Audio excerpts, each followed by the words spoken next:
খোলা মনে এই সরকারের থেকে পশ্চিমবঙ্গবাসীকে মুক্তি দিতে এবং মুক্তি নিশ্চিত, তখন আপনাদেরও যা পরামর্শ আপনারাও আমাদের অভিযানে সামিল হয়ে আপনাদের মতামত এখানে দিন। আমাদের লক্ষ্য হচ্ছে সমাজের সর্বস্তরের মানুষ, আমাদের লক্ষ্য হচ্ছে অন্য রাজনৈতিক মতাদর্শে বিশ্বাস করেন সেই মানুষ। 26-এ নির্বাচনী লড়াইয়ে এবার জনমন বুঝতে উদ্যোগী গেরুয়াশির দলে নতুন সর্বভারতীয় সভাপতি নীতিন নবীন রাজ্য নেতাদের নির্দেশ দিয়েছিলেন পথে নামার। সেই মতো শনিবার থেকে কার্যত পথে নেমে পড়ল বিজেপি। নিচু স্তরের ইনপে আর আস্থা নেই, সে যে বড় পদক্ষেপ হল গেরুয়া শিবির। ইস্তেহারে জনতার মন বুঝতে রাজ্য জুড়ে ড্রপ বিজেপির। রাজ্যের কোনায় কোনায় মানুষের কাছে পৌঁছে এদের সমস্যার কথা শোনার উদ্যোগ নেওয়া হলো। একই সঙ্গে এক নম্বরও জানানো হলো রাজ্য বিজেপির তরফে, যে নম্বরে ফোন করলে যে কেউ নিজের পরামর্শ জানাতে পারবেন। মানুষের সেই সব পরামর্শ গ্রহণ করেই নির্বাচনী সংকল্পপত্র তৈরি করা হবে বলে শনিবার জানিয়েন রাজ্য বিজেপির সভাপতি শ্রমিক ভট্টাচার্য। গতানুগতিকভাবে দলের কয়েক নেতাদের ঘরে বসে ইস্তেহার তৈরির প্রথা ভেঙে এবার সরাসরি সাধারণ মানুষের পরামর্শ নিয়ে ইস্তেহার গড়ার সিদ্ধান্ত নিল গেরুয়া শিবির।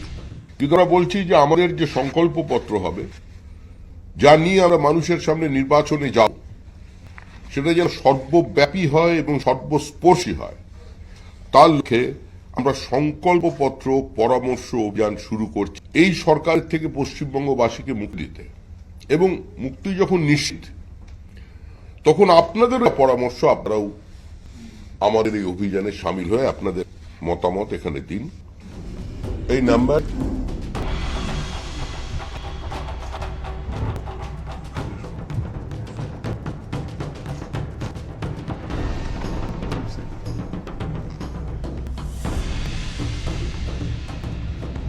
বাংলায় বিধানসভা নির্বাচনে আর 100 দিনও বাকি নেই।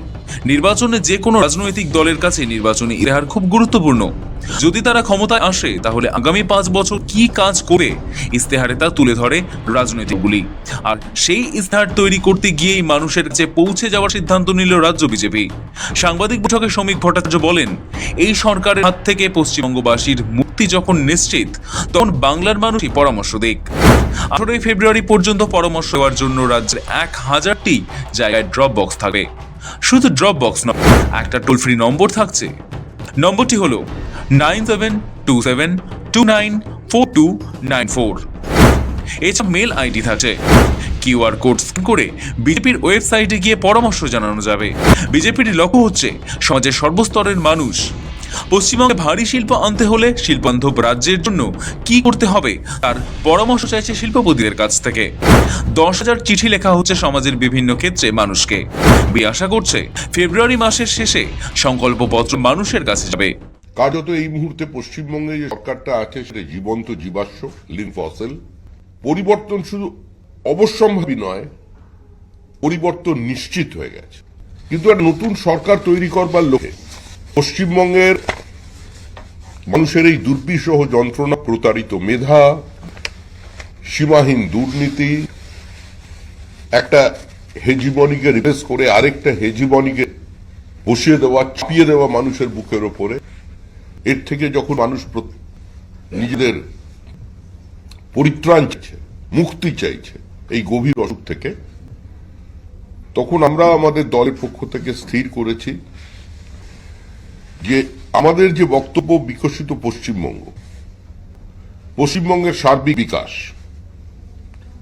পশ্চিমবঙ্গে ভারী শিল্পের জন্য বিনিয়োগ, আইন শৃঙ্খলার পরিবর্তন এবং সর্বোপরি এ রাজ্যে কর্মসংস্থানের সুযোগ বৃদ্ধি, কৃষি শিল্পের সহাবস্থান, ভারী শিল্প হলে কৃষকের সেই শিল্পে অংশগ্রহণ, তার অংশীদারি, এই সমস্ত কিছু নিয়ে আমাদের বিকল্প নিয়ে আমরা মানুষের সামনে আসছি যে আপনারা আপনাদের মতামত, আপনাদের পরামর্শ আমাদের সংকল্পপত্রে রাখবার জন্য যেটা আছে আমাদের কাছে পাঠান।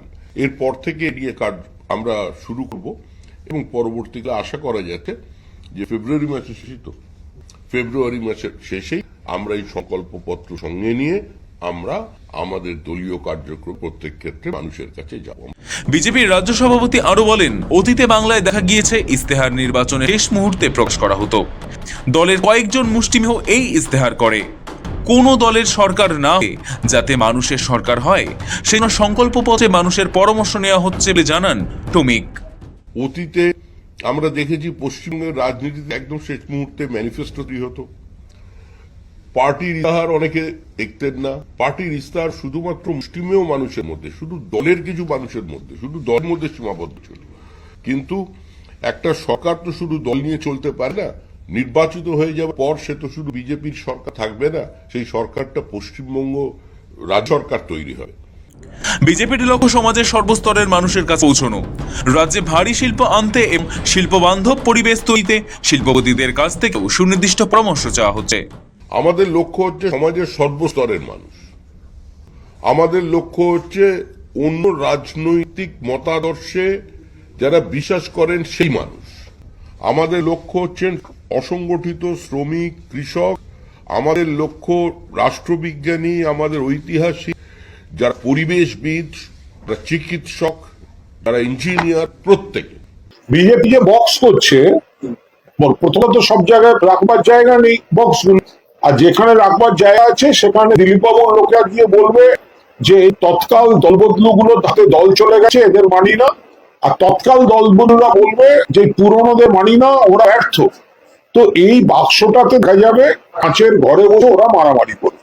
বিজেপি যদি কোনো ইস্তাহার প্রকাশও করতে যায় সেটা তো বহু বিরোধী। প্রথম বিজেপি সেখানে 2021 সালে ভোটে হারার পর 100 দিনের কাজ, আবাসের টাকা থেকে শুরু করে স্কিমগুলোতে কত টাকা দিয়েছে আগে সেই হিসাব, তারপর নতুন। সুতরাং বিজেপির ইস্তাহার বাংলার বুকে, ওটা হচ্ছে গরুর গাড়ির হেডলাইট। বাংলায় বিধানসভা নির্বাচনের আর 100 দিনও বাকি নেই। নির্বাচনের আগে প্রতিটি রাজনৈতিক দলের কাছেই ইস্তেহার অত্যন্ত গুরুত্বপূর্ণ দলিল। ক্ষমতায় এলে আগামী 5 বছরে কি কি কাজ করবে সেই প্রতিশ্রুতি থাকে ইস্তেহারে, আর সেই ইস্তেহারকে আরো জনমুখী করতেই এবার মানুষের দ্বারস্থ হওয়ার সিদ্ধান্ত নিয়েছে বিজেপি। তবে বারবার বঙ্গে নির্বাচনী ময়দানে মুখ থুবড়ে পড়ার পর 26-এর ভোট তাদের এই কর্মসূচি কতটা ফলপ্রসূ হয় তা নিয়ে সংশয় রাজনৈতিক মহলের একটা বড় অংশের। সৌভিক চ্যানেলের রিপোর্ট, মাই কলকাতা।